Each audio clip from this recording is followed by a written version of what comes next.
안녕하십니까. 87연구소 방송 묵계 이상원입니다. 여러분, 유교 문헌과는 관련 없이 민간에서 언급하는 5가지 복이 있습니다. 그 중에 하나가 치아가 좋은 것입니다. 건강하고 오래 살기 위해서는 잘 먹어야 하고, 그러기 위해서는 이 치아가 튼튼해야 하기 때문이겠죠. 여기에 덧붙이자면 각종 통증 중에서도 이 치통이 특히 견디기 어렵고 치료 방법도 없었던 이유가 아니겠습니까?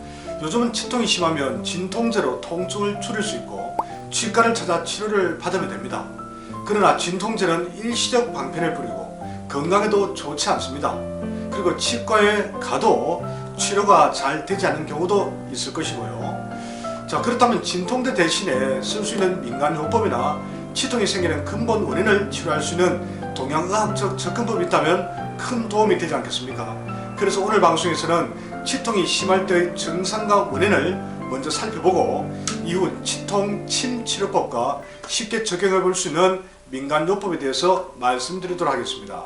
먼저 치통 증상입니다. 치통은 대부분 충치나 풍치로 인해 발생합니다. 치통이 심할 때는 이 잇몸이 붓고 피고름이 생깁니다. 그리고 음식을 씹기 힘들고 이 입안에서 열과 역한 냄새가 나기도 합니다. 자, 그렇다면 이번엔 원인과 치료인데요.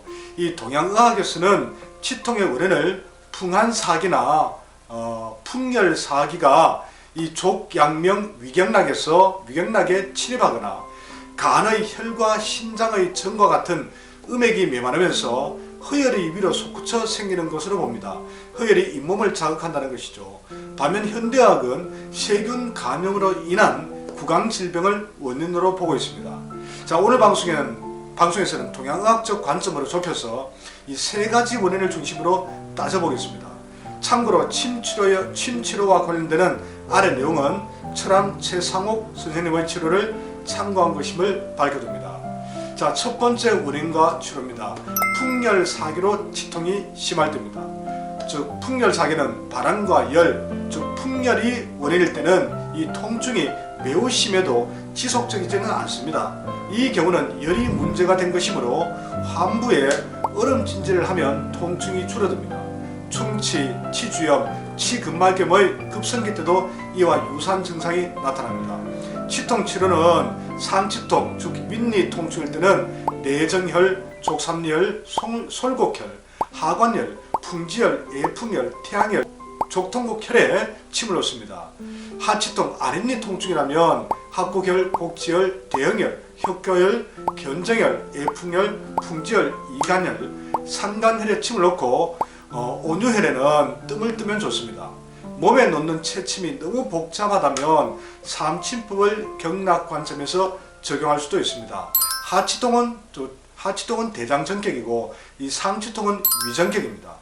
무엇을 놓아야 할지 자신이 없다면 대장전격과 위전격을 함께 적용해도 됩니다.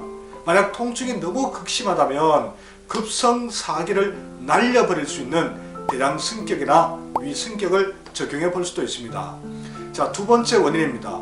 풍한사기로 치통이 심할 때, 즉 찬바람, 즉 풍한사기가 원인이 된 경우는 치통이 있다가 없다가를 반복합니다.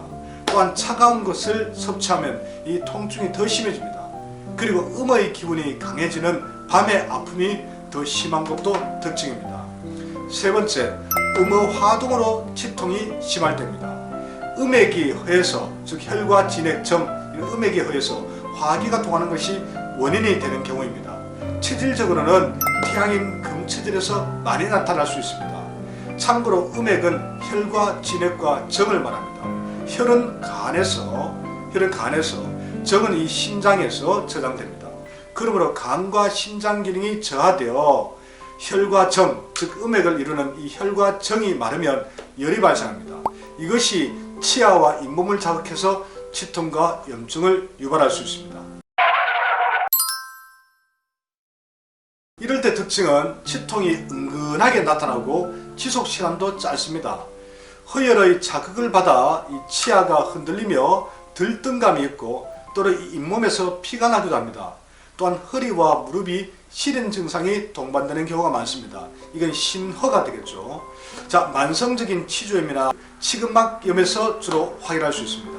신치료는 족삼리, 곡지, 폐유, 고황, 지양, 간유, 신유, 중안, 관은, 백회, 애풍에 자침하면 좋습니다. 삼침법으로는 간과 신장에 혈과 정을 채워서 이 화기를 끌어내릴 수 있는 간정격과 신정격이 도움이 됩니다. 만약 이것으로 효과가 약하면 간과 신장의 허혈이 솟구치는 것이므로 열을 강하게 내릴 수 있는 간 한격과 신 한격이 큰 효과를 발휘할 수 있습니다. 자, 이번에는 치통이 심할 때 직접 치유를 도와드린 사례입니다. 저무께가 심한 치통을 직접 치유한 사례인데요. 이 30대 여성 지인인데 극심한 스트레스가 원인이 되어 치통이 생긴 경우입니다. 모두 잇몸이 전부 들뜨고 놈까지 흘러내려서 잇몸 수술까지 했다고 하더군요. 그래도 완치가 되지 않아 저를 찾아왔습니다. 고통스러워하는 모습이 너무 안타까워서 이 수지침으로 치유를 도와드렸습니다. 이 치아는 경락상으로 대장과 위장경락 손상이 있고 잇몸과 치아는 신장과도 관련이 있습니다. 이런 관점에서 접근을 해보았지만 처음에는 약간의 효과가 있었을 뿐 이 통증과 증상의 뿌리가 뽑히질 않았습니다. 그래서 체질과 심한 스트레스를 고려해서 간정격으로 바꾸어 수의침을 놓았습니다. 그러자 그렇게도 심했던 이 치통이 놀랍도록 빠르게 해소되었습니다. 자, 일반적으로 외부에 알려진 간정격은 엄지발가락 끝 대둔ner에서 시작해서 옆구리에 있는 이 기문ner에서 끝이 납니다. 그런데 인체 내부에 숨어서 흐르는 간경락이 있습니다. 이거는 간을 거쳐서 이 잇몸과 입과 뺨을 타고 올라가서 머리끝 백회까지 도달하는 과정이 바로 숨은 간경락입니다. 그래서 조금 엉뚱하게 보이겠지만 치통 치료에 이 간정격이 매우 효과를 발휘했던 것입니다. 자, 다음으로는 치통이 심할 때 일반적인 침치료법입니다. 치통이 심할 때는 다음 치료법 중에서 한 가지를 선택해서 치료해 보시기 바랍니다.